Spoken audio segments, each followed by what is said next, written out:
Frequent target of Donald Trump, Fox News anchor Megyn Kelly came under fire after the first Republican debate when she asked Trump about his history of calling women a variety of names. Now, the next day, Trump hit back hard in an interview with CNN's Don Lemon.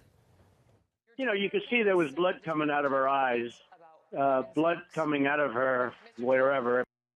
Well, for the better part of the next 9 months, Trump and his supporters slammed Megyn Kelly on Twitter. She was called bimbo. Donald Trump retweeted that, and worse, she got death threats, had to hire a security detail. In other words, she became part of the story in a way no journalist ever wants to be. Now in her new book, Settle for More, she's sharing new details about all of this and more. I spoke to Megyn this afternoon. I got to start with talking about the debates. That first question that you asked in the first debate, you had worked on it, and your team had worked on it, obviously, for a long time. Did you know what it was going to set off? Did you know what would follow? I don't think I could have ever imagined what would come after that question. I knew he probably wouldn't like it, right? Because Trump had already shown himself to be a little sensitive to, tough questions. He had already called you up. We had had a tough exchange on the Monday before that Thursday debate. He was angry about a segment I had done the prior week involving his divorce from Ivana Trump.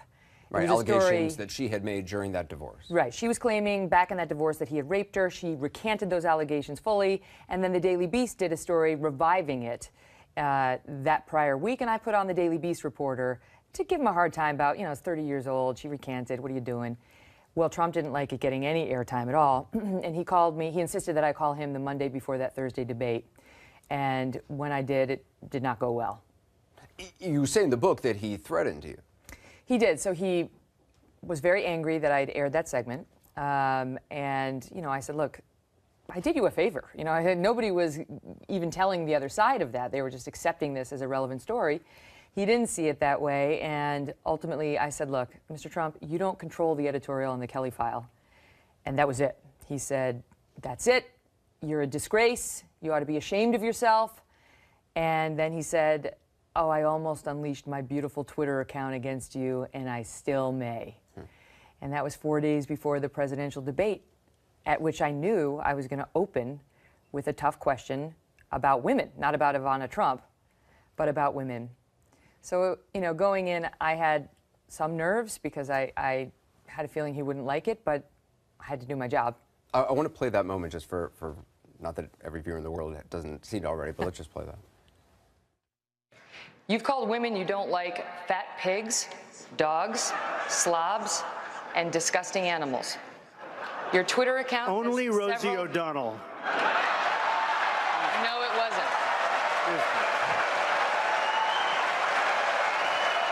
Your Twitter account...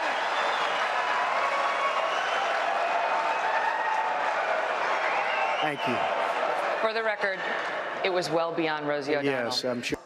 You once told a contestant on Celebrity Apprentice it would be a pretty picture to see her on her knees. Honestly, Megyn, if you don't like it, I'm sorry. I've been very nice to you, although I could probably maybe not be based on the way you have treated me, but I wouldn't do that. Looking at it now, what do you think? What I thought in the moment, which was that was a veiled threat, and I understood why he was suggesting I hadn't been nice to him. And I figured at the time maybe he's going to come after me a bit on Twitter, and that'll be that. I mean, this is in part the nature of our jobs. Sometimes politicians are unhappy with our coverage, and you have to take it. So that's what I thought was going to happen. He's beaten up on me pretty good in the days after that debate, and then it just started to take on a different tone, and it started to just have different words. And by the following night, he was on with Don Lemon and made those blood comments, and that just changed everything in the debate. I went to the beach to be with my husband and my kids later that night. I saw Don that night. Normally, I'm not watching him.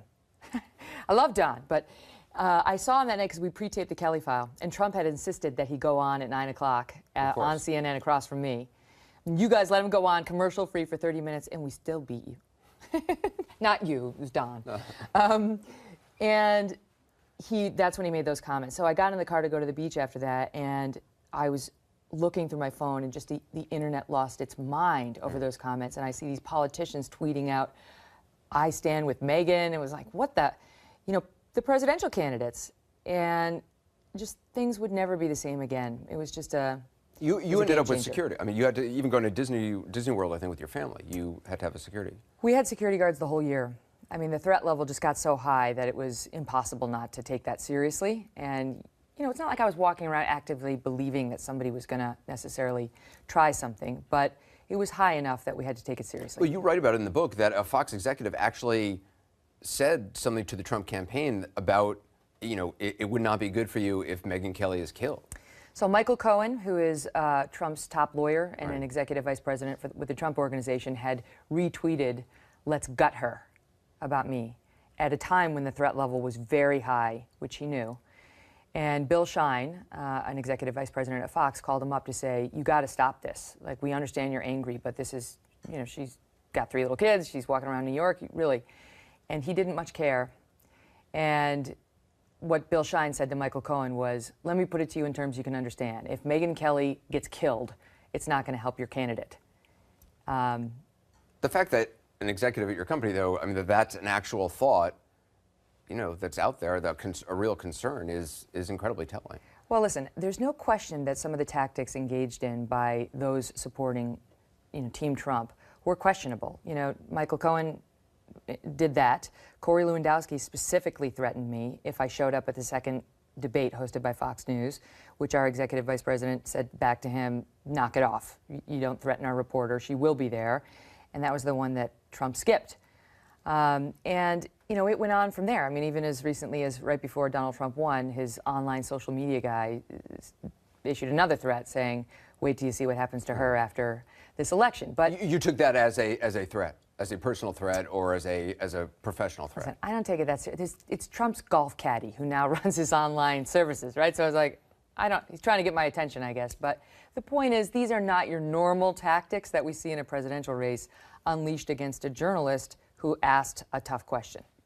I don't think it would have made any difference, but some, in reading the book, have criticized you for not revealing all of this, that conversation you had with Trump before, where, you know, he talked about unleashing his beautiful Twitter on you, kind of holding on to that until the book came out. Mm-hmm. Do you think it would have made any difference? No. I mean, do you think if the Access Hollywood tape didn't make a difference and the 12 female accusers didn't make a difference and the Khan family and Judge Curiel, none of that mattered, that he mentioned his beautiful Twitter account was going to be a game changer? You know, my approach in this was I wanted to be honest, so I had revealed that I had received some death threats and that I had a guard and, you know, that the level was getting a little dangerous. But I didn't want to make it any more about me. You know, Trump kept trying to make the story about me, and the story was about him and ultimately Hillary Clinton, but in the early days, him and the other Republicans. I write in the book, in Settle for More, that I felt like a human being who had been dropped into a shark tank. And there were passersby looking in, slightly horrified at what was going on. And all I wanted to do last year was get myself out of the shark tank. And it was not going to help to chum up the waters more with, and he did this, and he did this, and here's my reaction to that. I didn't want to be the story. Even when he was making the comments, the blood comments, the other things, we didn't even cover it on the Kelly file. Just didn't even want to touch it. Journalistically, it's a difficult position because on the one hand, these are facts which, you know, might persuade a viewer or at least inform a viewer, or it's just part of the historical record. The flip side of it is journalistically, you don't want to be the story. You don't want to be. Exactly. And I think journalistically it wasn't a hard call for me because this isn't like someone came to me and said, "I want to tell you something that happened between me and Donald Trump." This is me. You know, we're under no obligation to report our own personal experiences just because we also happen to be journalists. In that regard, we're sort of half private citizen where it's up to us whether we want to reveal our personal stories.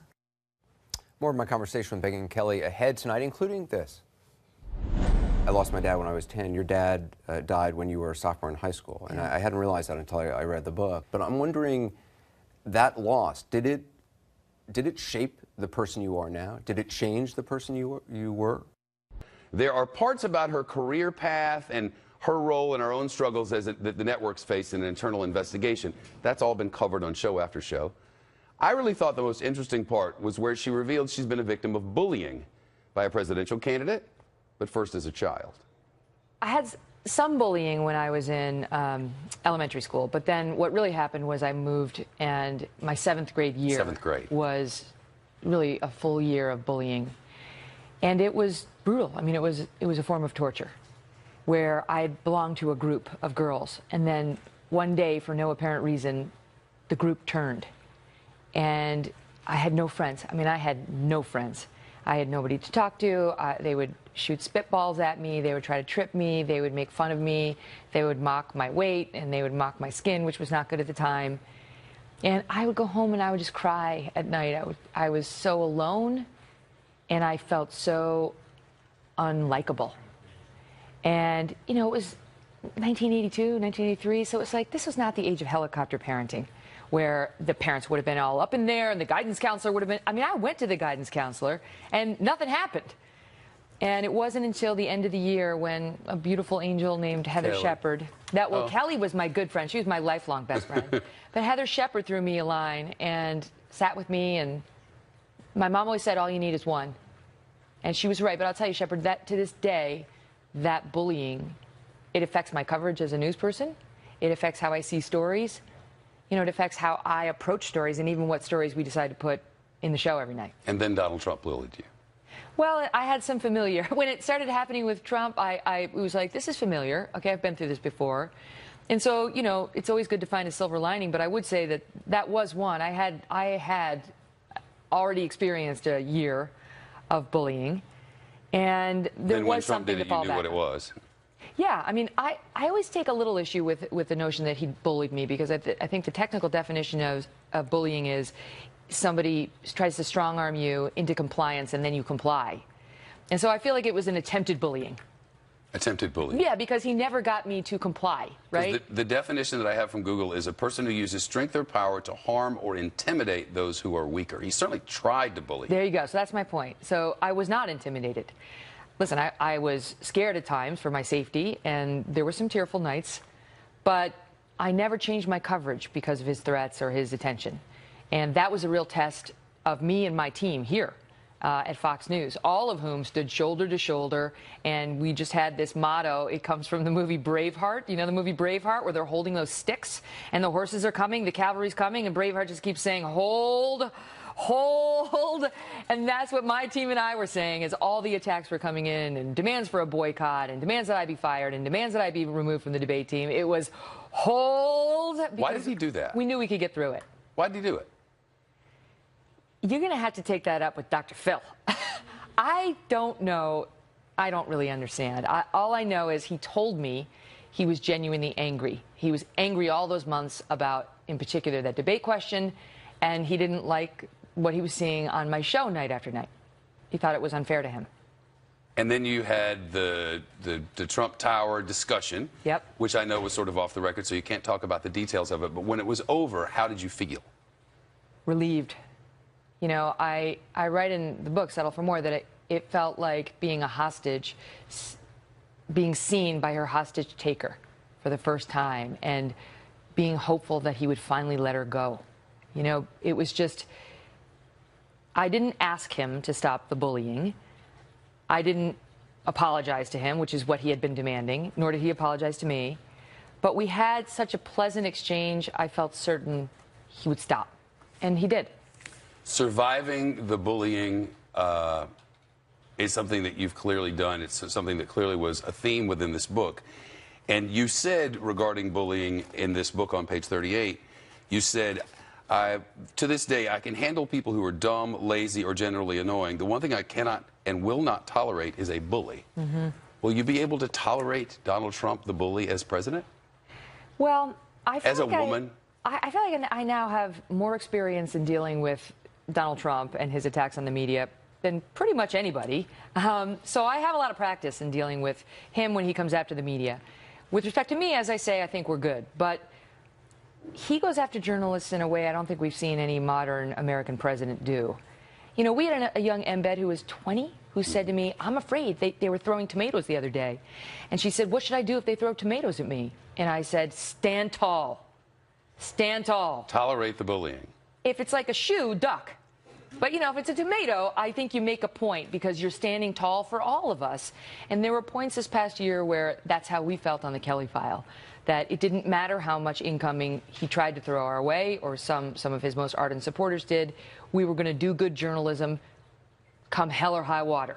And both came at various points of the year, but we emerged fine. You know, our ratings are fine. They're very strong, in fact. And I think honest people understood that he's an interesting kind of candidate who is running a different kind of race, including coming after the media.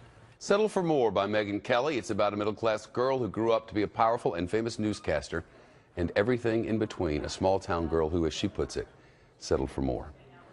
The next leader of Senate Democrats promising a sharper-edged economic message after last week's big election losses. Democrats voted today for New York's Chuck Schumer to take over as minority leader. Not really a surprise. He's been way up there on the leadership ladder. He'll replace the Nevada Senator Harry Reid, who, as you probably know, is retiring. Democrats also giving the Vermont Senator Bernie Sanders a leadership post as chair of party outreach. During his presidential campaign, Senator Sanders won big support from working-class voters who also came out in big numbers for President-elect Trump. In the House, Nancy Pelosi says she wants to stay on as minority leader. No one's really challenged her yet, but one congressman says he's thinking about it, and members have pushed back leadership elections until after Thanksgiving, and that is not a good sign for Leader Pelosi. Mike Emanuel live on Capitol Hill. What's the latest on a possible challenger, Mike? Well, Shep, it sounds like a congressman from Ohio is eager to challenge Pelosi. Nancy Pelosi fired a warning shot today, writing a letter to colleagues saying, quote, "As of this writing, I am pleased to report the support of more than 2/3 of the caucus. Yet a congressman from Ohio says there needs to be at least a new approach." This blue wall that was the firewall for the Democratic Party collapsed on election night. Pennsylvania, Ohio, Wisconsin, Michigan, almost Minnesota. You know, we're all lost. We need 2 or 3 or 4 or 5 members of Congress from each of those states, and we got to talk about these lunch bucket issues. Senate Democratic leadership will expand under Chuck Schumer's leadership, adding 3 new members: Bernie Sanders from Vermont, Wisconsin's Tammy Baldwin, and West Virginia's Joe Manchin. So right there you see an effort to get a little more rural, Midwestern, and Rust Belt as Democrats try to move on from this 2016 election. Shep? What's the Senate Majority Leader saying now about how he'll move forward with the Trump agenda?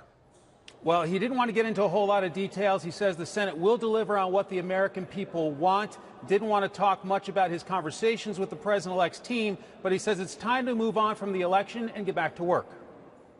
Look, I think it's time for the election to be over. Time to accept the results of the election, to lower the tone, and to see what we can do together to make progress for the country.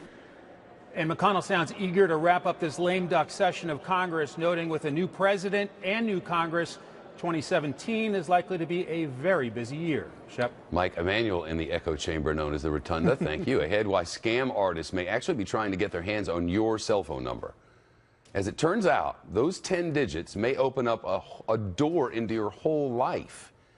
We'll see what criminals can actually do with nothing else but your phone number.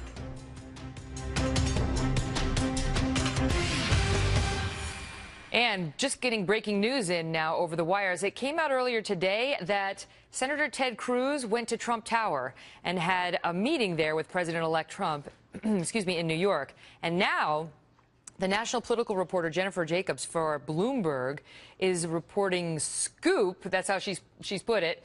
Trump is discussing Ted Cruz for AG, for Attorney General. Ooh. That's interesting. Not confirmed yet by Fox, but a possibility. So why don't we ask somebody who might be in a position to know? Fox News contributor, who's a man who supported Mr. Trump through thick and thin for 6 months at least, Governor Mike Huckabee. And you used to run for president with both of these guys. It was something you all did together, well, even though you were against one another. And you tell me whether you think there's any chance Donald Trump is considering Ted Cruz for AG. It would be a big shock to me. I know we all ran together, but there was never like a big group hug that involved Ted Cruz, so I would be very, very surprised if that were the case. But look, this election has been full of surprises, so it's Donald Trump's decision to make, and I'm sure he'll make it when he wants to. Do you think Ted Cruz would be a good choice for AG? You know, he certainly served in an attorney general's office in Texas as the solicitor general, so he's got that experience. He's a brilliant constitutional lawyer. He has many of the gifts, and quite frankly, I think that there are certain members of the Republican Senate, that would be happy to confirm him because he wouldn't be in the Senate, and they haven't been that happy with him being there. That's a backhanded compliment, I guess, but anything is no, possible. I'm just saying they'll give him a unanimous consent, and the Democrats will vote for him. He's not the most popular senator, that's clear, among his colleagues. All right, we'll continue to watch that, but let's talk about Hillary, because now we had President-elect Trump promising that he's going to put her in jail. You've got several congressional investigations going on, or at least one looking into her and others who are interested in doing so. What happens to that now? Well, I think for Hillary's sake, there needs to be an investigation, because if she's as innocent as she says, she needs to be exonerated. The only way that happens is with a full investigation. But there has been so many things about what she did. I mean, even this recent revelation about her maid had access to the server, typed out things on her computer. Look, I mean, the smell of this is so bad, it takes a hazmat team to just walk into the evidence. But if she's innocent, let's prove it. If, however, that she has done some things that violated national security, she lied to Congress. But Comey already said no. He already said no. Didn't we already go through this? No, we really didn't. What he said was she didn't have any intent, but intent isn't part of the law. But am I suggesting that I would like to see her incarcerated? Absolutely not. I don't think anything would be served. But I do think that would blow a little of the goodwill? That would blow some of the goodwill that Trump goes into office with? I mean, he's trying to pull more people into the tent. I mean, the Republicans might love it, but those independents and Democrats wouldn't. This isn't a political witch hunt, Megyn. Either there's a rule of law or not. And if Hillary Clinton doesn't have to play by the rules that the rest of us have to play by, that General Cartwright played and that 20-year-old kid who took an iPhone photo of a sub, if those people are going to prison, then we've got an issue. That's what we've got to find out. Great to see you, Gov. Good to see you. Joining us now with more, Democratic strategist and Clinton confidant Richard Socarides. He was also a senior White House advisor under President Bill Clinton. Richard, Megyn, you see his point. Megyn, I want to say first, congratulations on the book. I'm excited to read it. Thank you very much. Settle for more. Settle for more. I want to settle for more. I want to be on the show more. There's the attitude. That's what I'm talking about. Be better. Do better. Excellent. Settle for more. I'm trying. I'm going to try All right, let's see in what you this got. interview. Should she be prosecuted? What political capital must the Republicans expend if they choose to go that way?